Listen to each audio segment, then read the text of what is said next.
After WWE Backlash, now there is some stuff that's floating around that maybe a WWE star could be gone from the company. He's teasing something very big. We got to talk about that. I'm going to show you guys everything you need to see. Also, John Cena, massive plans. We got to talk about that. And what is the real reason why Becky Lynch took so long to return to WWE? It's all coming up right here on The Ango Show.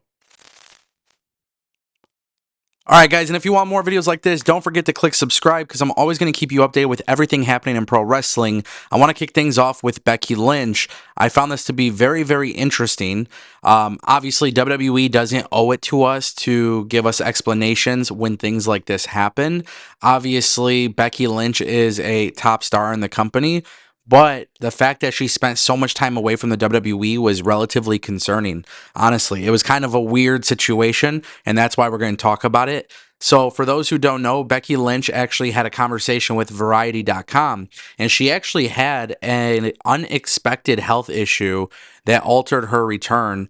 Basically, long story short, May of 2024, she lost the belt to Liv Morgan. And she was originally going to take a 3-month break from the company, which kind of made sense, right? Your contract's coming up. This gives you a little bit of time. You just drop the belt, you step away, you do some outside pot projects. It's not that big of a deal, right? That was the original plan. And then she said this break was extended due to filming commitments. She was obviously doing Star Trek. She's doing Happy Gilmore. Like, that's cool. Good for Becky Lynch.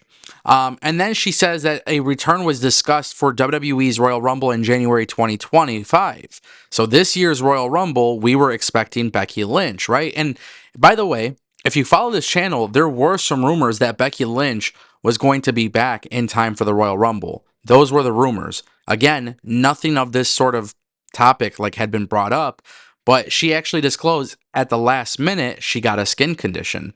She said this basically pushed it back all the way to WrestleMania, and then that's kind of what prompted WWE to get into the world of the storyline with her and Bayley and Lyra Valkyria.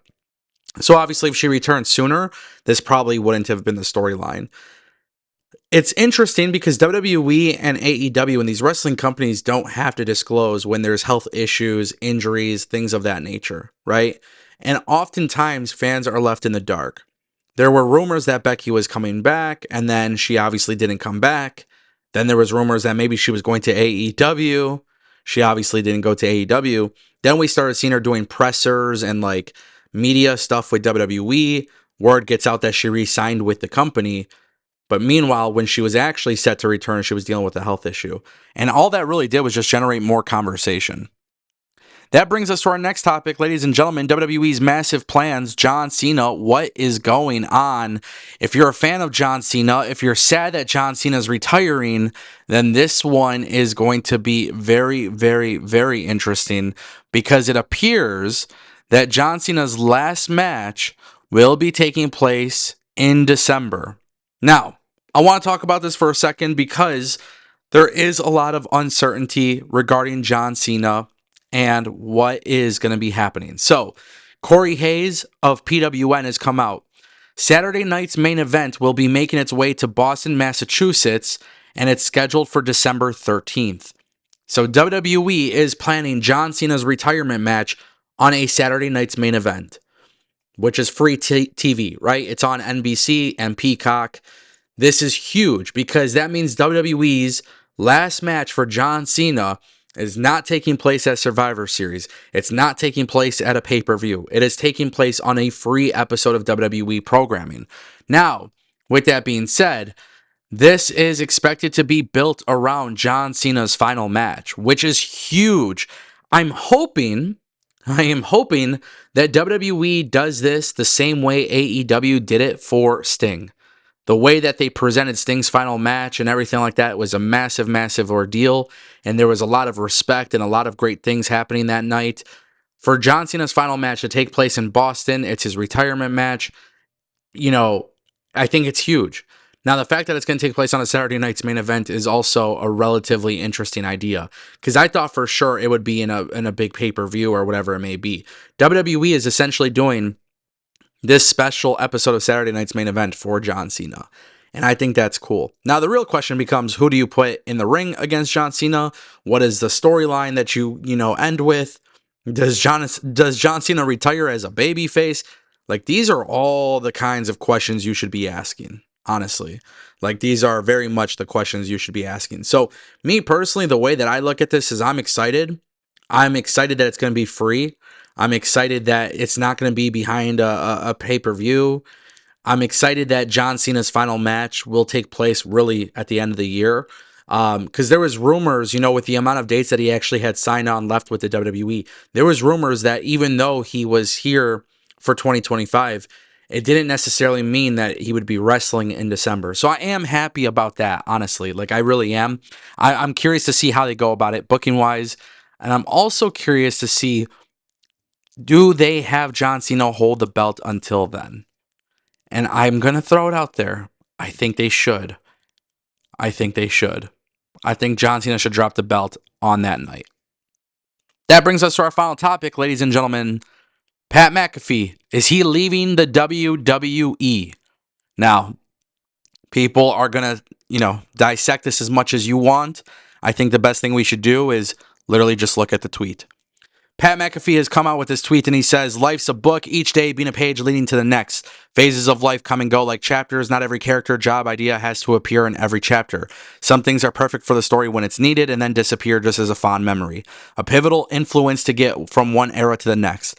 Don't be scared to end a chapter and start anew. You're going to have to do it eventually anyways. And always remember to check with the mirror every once in a while and make sure your book is the one that makes you happy. And if it's not, change direction. I think that you're allowed to do that. We have no idea when the final page is being written, with no sequels. 'Tis our only chance at this thing here. I appreciate you all so much for everything. I'm living the dumbest book of all time, trying to figure it all out as I go. Now, I'm bringing this up because this is a very cryptic tweet. This is very, very cryptic. A lot of people are speculating that Pat McAfee is done with WWE and the match with Gunther was a send-off. And I understand that, and I think that's a very big possibility. Pat McAfee is extremely busy. He's got a million other projects.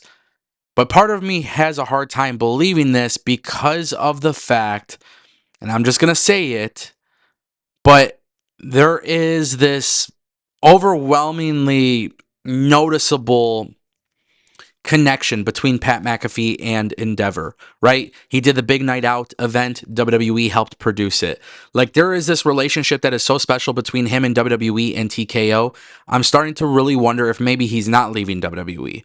And the only thing that maybe helps provide evidence for that, the Rich Eisen show is expected to be moving to ESPN, which, as you guys know, if you watch sports coverage, that's a guy from CBS Sports, very, very big show, and he's moving to ESPN for his daily show, which makes me think maybe the Pat McAfee show is off of ESPN, and maybe Pat is staying in WWE.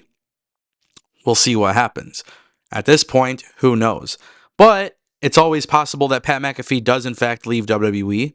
I think this tweet is very, very cryptic considering the loss at Backlash. But then also it could make sense. What if he's taking the Pat McAfee show off of ESPN and moving it to NBC? Because of the fact that WWE and Endeavor and all these people, Netflix, right? NBC. I think that's really the play here. You guys let me know what you think down below. As always, thank you guys for watching. Peace.